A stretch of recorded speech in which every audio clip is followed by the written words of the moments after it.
I should have known something was wrong when Brian didn't yell. When I told him about my plan to sleep with my boss for a promotion, he just sat there at our dinner table, swirling his wine glass like I'd mentioned changing our cable provider. Looking back now from my friend Sophie's cramped guest room where I've been sleeping on an air mattress for 3 months, I realize that was the moment I lost him. Not when he found out, not when he changed the locks. But right then, when he looked at me with those calm brown eyes and said he understood how important my career was to me. My name is Jennifer, and 6 months ago I had what most people would call a perfect life, a beautiful colonial house in Hartford, Connecticut. A husband who cooked dinner every night and left coffee ready for me each morning. A senior analyst position at one of the biggest consulting firms in the state. But I wanted more. I deserved more. And that hunger for more cost me everything. It started innocently enough. Michael Brennan had been promoted to regional director, and suddenly there was talk of restructuring. New positions would open up, including a senior management role that would come with a $70,000 raise and a corner office. I'd been at the company for 8 years. 8 years of 60-hour weeks, missed anniversaries, and watching less qualified people climb the ladder because they knew how to play the game. Michael was different from our previous boss. He was younger, maybe 42, with salt and pepper hair and a smile that made you feel like you were the only person in the room. He started having one-on-one meetings with all the senior staff, but mine always seemed to run longer. We'd talk about strategy, sure, but also about life, about ambition, about what we were willing to sacrifice for success. "You know what your problem is, Jennifer," he said one afternoon, leaning back in his leather chair. "You think hard work is enough, but sometimes you need to be strategic. Sometimes you need to take risks." I thought about that conversation for weeks. Meanwhile, I watched Melissa from accounting start wearing tighter skirts and staying late for budget reviews with Michael. I saw how Karen from HR suddenly got approval for every project she proposed after their weekend team-building conference in Boston. The pattern was obvious, and I wasn't naive. I knew exactly what kind of risks Michael was talking about. The thing is, I convinced myself it would be different with me. One night, one calculated decision, not an affair, not emotions, just a transaction. A strategic move in the chess game of corporate advancement. I even convinced myself it was feminist, in a way. Men had been trading favors for power since the beginning of time. Why shouldn't I? I wasn't being used, I was using the system. That's what I told myself every time I looked in the mirror. I looked at my life with Brian, the perfect house, the supportive husband, and felt like I was living in a beautiful, comfortable cage. He loved me, but did he see me? Or did he just see the woman who ran his household smoothly while he pursued his own passions? I didn't want to be a supporting character in my own life. I wanted the lead role. I spent 3 weeks planning how to tell Brian. I rehearsed the conversation in my car during my commute. I practiced in front of the bathroom mirror. I wanted to be honest. That's what I told myself. Honest and mature and rational. We were adults. We could handle this like adults. The night I finally told him, I came home early and spent extra time getting ready. I wore the blue dress he'd bought me for our anniversary, did my makeup carefully, even put on the perfume he loved. I wanted him to see me at my best when I explained my decision. I wanted him to remember why he married me, why my ambition was one of the things he used to love about me. Brian had made salmon with that lemon sauce I liked. He'd even opened a bottle of the good wine, the one we'd been saving for a special occasion. It was the same recipe he made on our first anniversary. I remember because he'd burned the lemon the first time, but tonight it was perfect. The irony wasn't lost on me. Here he was, trying to create a romantic evening, while I was about to tell him I was planning to sleep with another man. I started with small talk. Office politics, the restructuring, the new positions opening up. Brian listened the way he always did, really listened, asking questions and nodding in all the right places. He'd always been supportive of my career. When I had to work weekends, he never complained. When I missed his company picnics for client meetings, he understood. That's why I thought he'd understand this too. "There's something I need to tell you," I finally said, setting down my fork. "And I need you to hear me out before you react." His face didn't change, but something in his posture shifted, like an animal sensing danger. "Michael wants to see me Friday night, at the Marriott downtown. Room already booked and everything." Brian stayed quiet, so I kept going. "I've thought about this for weeks. It's not emotional. It's not about attraction or feelings or any of that. It's strategic. One night to secure a promotion that will change our lives. 70,000 more a year, Brian. Think about what that means for us. The house renovations we've been putting off, the vacation to Italy you've always wanted, early retirement." I explained how it was better to be honest than to sneak around, how it was actually a sign of respect for our marriage that I was telling him, how it was just physical, just business, no different from any other unpleasant task I'd done for my career. "It's one night," I said, reaching for his hand across the table. He didn't pull away, but he didn't squeeze back either. "One night to change everything. For us." That's when he picked up his wine glass, swirled it slowly, and drank the whole thing in one long swallow. Then he looked at me with this expression I'd never seen before. Not anger, not hurt, just clarity. "I understand how important your career is to you," he said quietly. "I respect your ambition." Then he stood up, walked to our bedroom, and closed the door. I sat there for 20 minutes, staring at the half-eaten salmon on our plates. I'd expected yelling, tears, threats of divorce, maybe even begging. But not this. Not this calm acceptance that felt somehow worse than rage. When I finally went to bed, he was already under the covers, facing away from me. I touched his shoulder, but he didn't respond. I told myself he just needed time to process.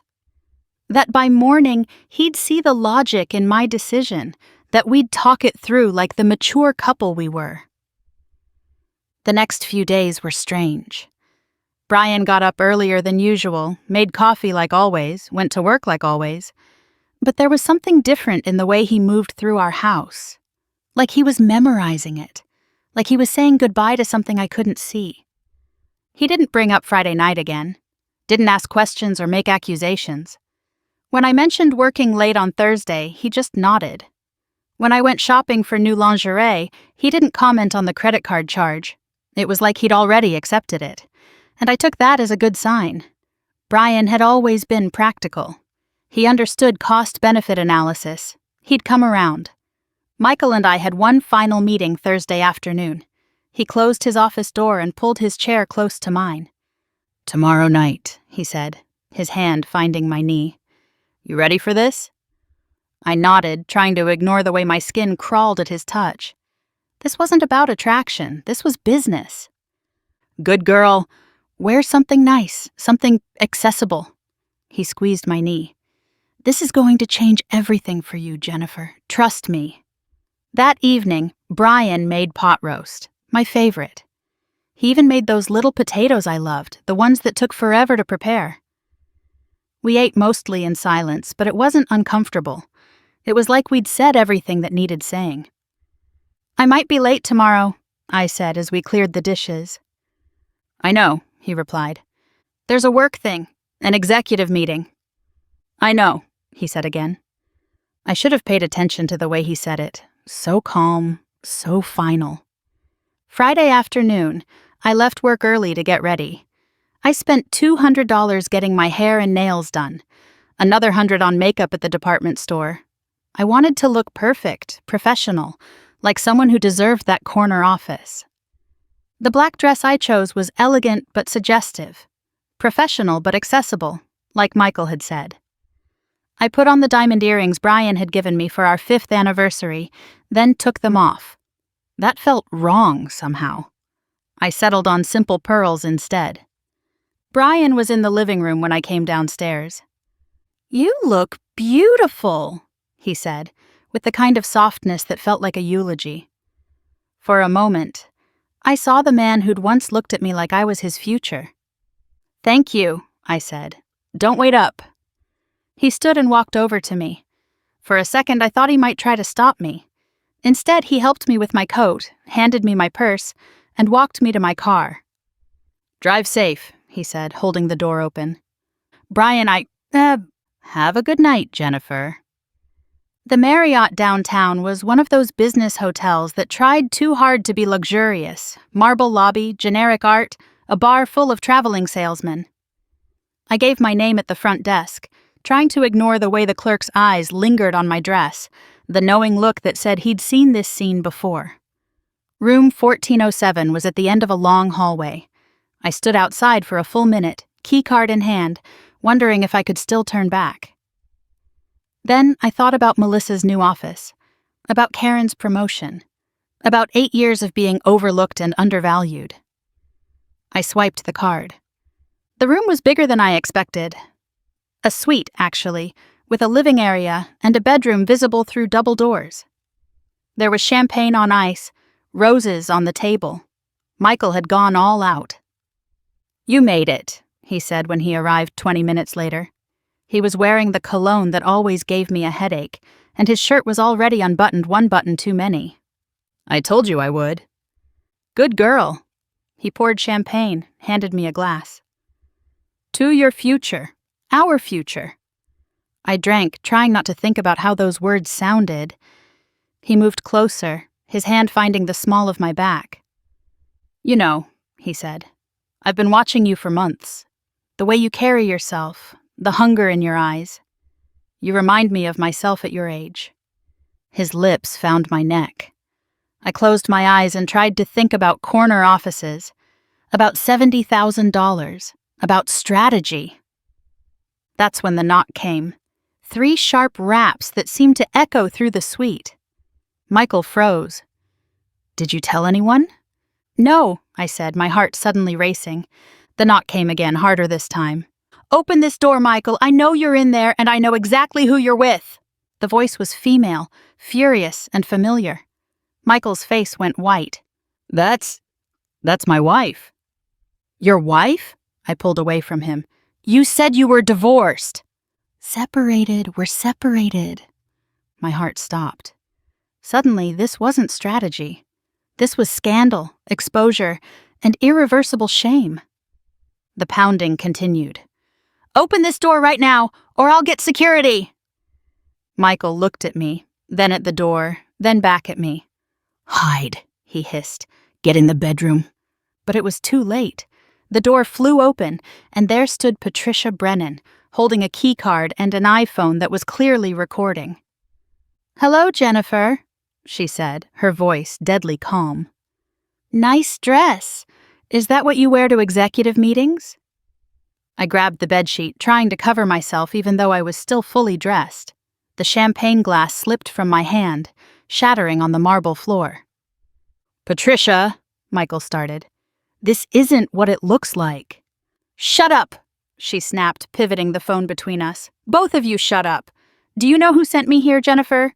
Your husband, sweet Brian, who loves you so much he couldn't bear to see you throw your life away without consequences."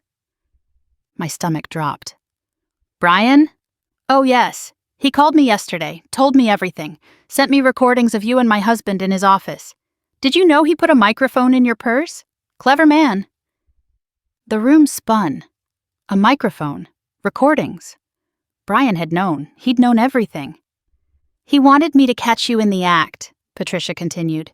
"Said you deserved to face the consequences of your choices. And you know what? He was right." She turned to Michael. 23 years of marriage, 2 kids, and this is what you do? With someone young enough to be your daughter? "Patricia, please. He told you you had hunger in your eyes, didn't he?"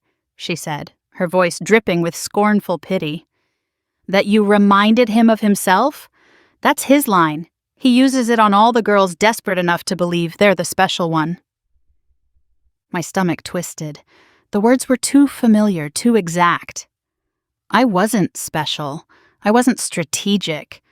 I was just another fool who'd fallen for the oldest trick in the book.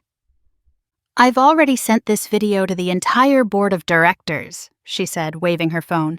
CC'd HR for good measure. Oh, and Jennifer, I made sure to include that recording of you two in his office. The one where Michael promises you a promotion in exchange for sexual favors. Pretty sure that violates several company policies. I couldn't breathe. The room felt too hot, too small. This wasn't happening. This couldn't be happening. Patricia walked further into the room, her heels clicking on the marble. You thought you were so smart, didn't you? Thought you could sleep your way to the top like some bad movie? Well, congratulations. You're about to be famous. The woman who destroyed her marriage and career in one night. Please, I said, finding my voice. Please don't do this. I have a reputation, a career. Had, Patricia corrected. You had those things, just like I had a marriage. Funny how quickly we can lose everything, isn't it? She turned to leave, then paused at the door. Oh, and Jennifer? Brian asked me to give you a message. He said the locks have been changed, the bank accounts are frozen, and your things are in the garage. He said you can pick them up anytime, but he won't be there. He's done. The door slammed behind her, leaving Michael and me in stunned silence. I sank onto the bed, my legs too weak to hold me. This is your fault, Michael said, his voice cold. You must have been careless. How did he know? My fault? I stared at him in disbelief. You promised me. I promised nothing, he snapped. You came here on your own. Don't try to spin this as coercion. My phone started buzzing. Messages, calls, notifications. I picked it up with shaking hands. The first text was from HR, summoning me to a meeting first thing Monday morning. The second was from my assistant, a screenshot of an email sent to the entire company. The video Patricia had taken, attached with a subject line that simply read, Executive Meeting. More messages poured in. Coworkers, friends, my sister, my mother. The video was everywhere, spreading like wildfire through our professional network. My career, my reputation, everything I'd worked for, destroyed in minutes. You need to leave, Michael said. He was on his phone now, probably doing damage control. Get out. Don't contact me again. Where am I supposed to go? I asked. Brian changed the locks. I can't. Not my problem, he said without looking up. You wanted to play with the big boys? This is what happens when you lose. I gathered my things with as much dignity as I could manage. My hands shook as I tried to zip my coat. The same coat Brian had helped me with just hours ago. Had he known then what was about to happen? Had he been thinking about the microphone in my purse as he wished me a good night? The hotel lobby felt like a walk of shame. I was sure everyone was staring, that they all knew. The valet brought my car, and I sat in the driver's seat for 10 minutes, trying to figure out where to go. Home was no longer an option. I drove there anyway, some desperate part of me hoping Brian had changed his mind. But when I entered the garage code, it didn't work. When I tried the front door, my key wouldn't turn. My suitcases were stacked neatly by the garage door, along with a manila envelope with my name on it. Inside were divorce papers, already filled out, with Brian's signature at the bottom. The date showed he'd filed them 3 days ago. While I was planning my outfit, he was planning my exit. While I was getting my nails done, he was changing the locks. I called him, straight to voicemail. I called again and again. Finally, a text came through. The papers are self-explanatory. I've kept the house and primary assets as compensation for marital betrayal. Your personal belongings are all there. Don't contact me again. I sat in my car in what used to be my driveway, sobbing until I couldn't breathe. A neighbor peeked through their curtains, and I realized I had to leave. But where? My parents lived in Seattle. My sister was in Miami. Everyone I knew in Hartford was connected to either my work or my marriage. Finally, I called Sophie, a college friend who'd moved to Hartford a few years ago.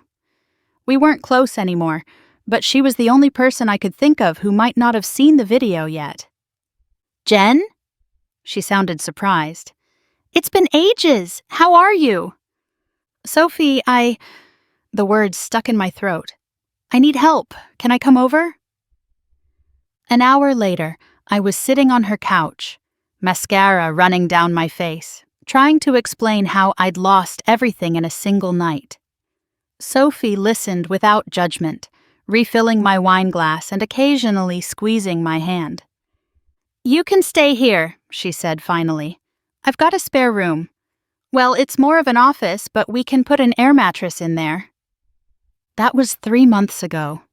The spare room is still my home, though home feels like the wrong word for a place where all your belongings fit in 2 suitcases. The divorce was finalized last month. Brian got everything. The house, the savings, even the good car.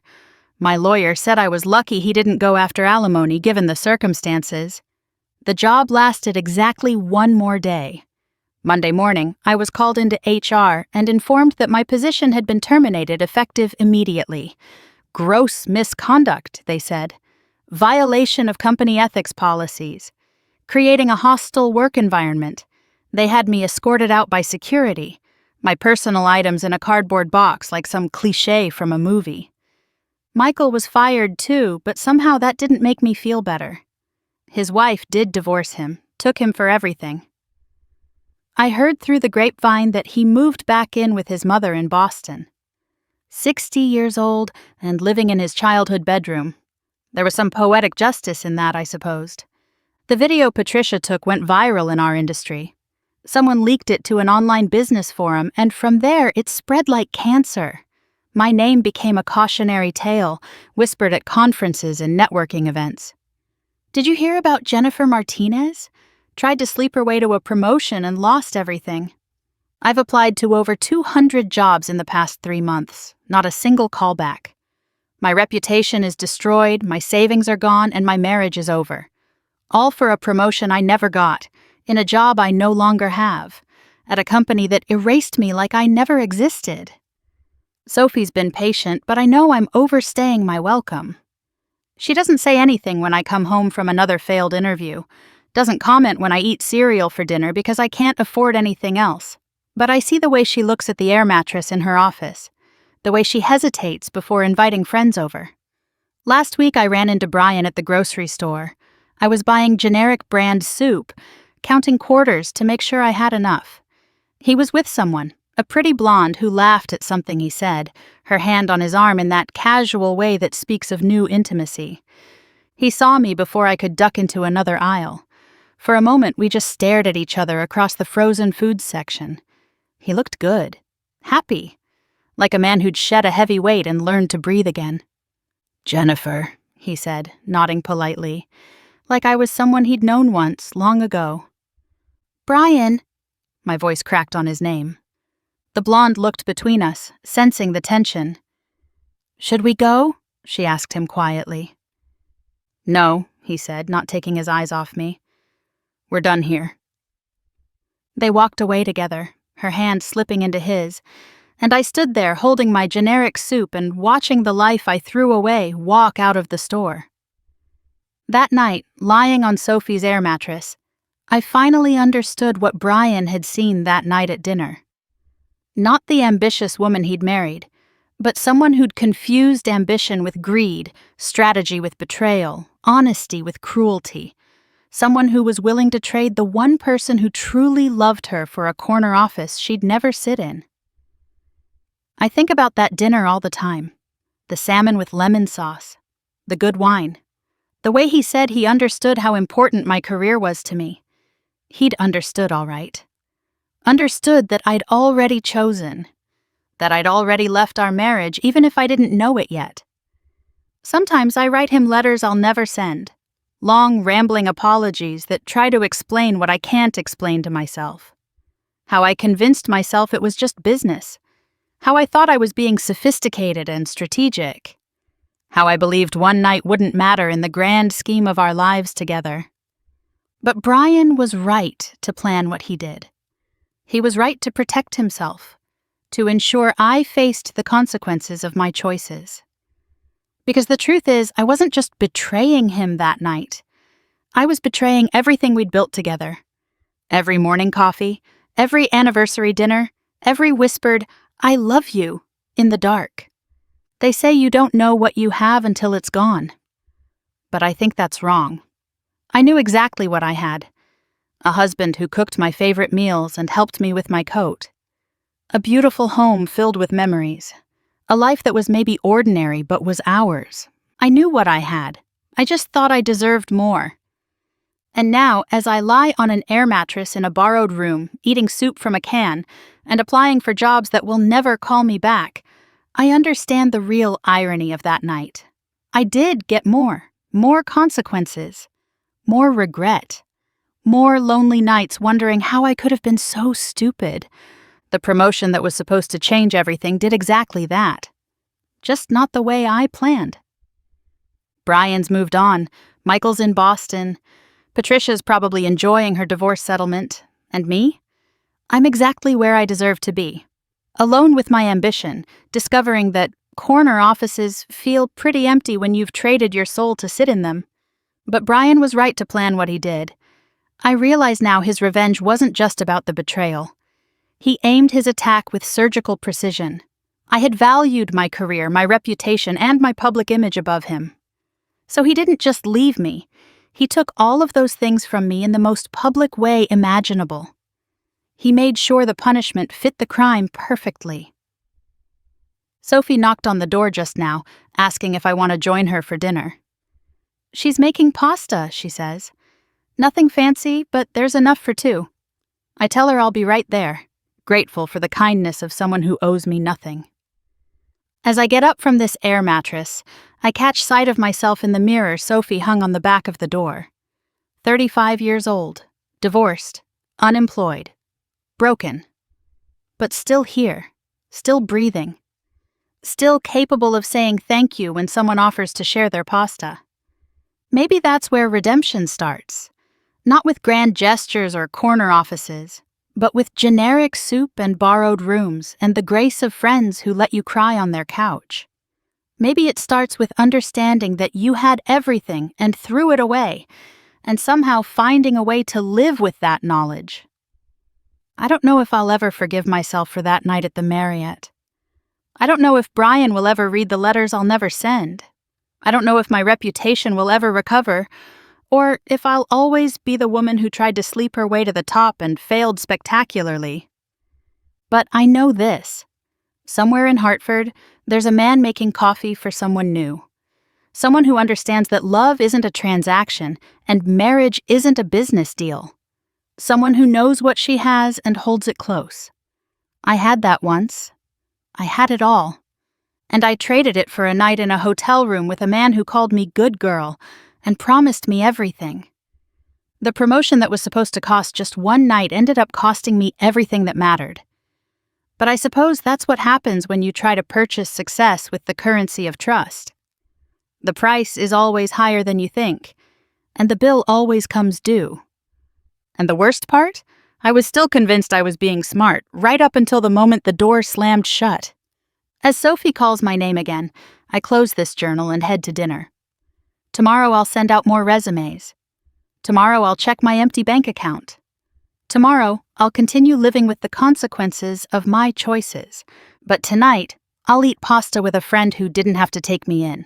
I'll say thank you and mean it. I'll do the dishes without being asked. It's not much, but it's a start.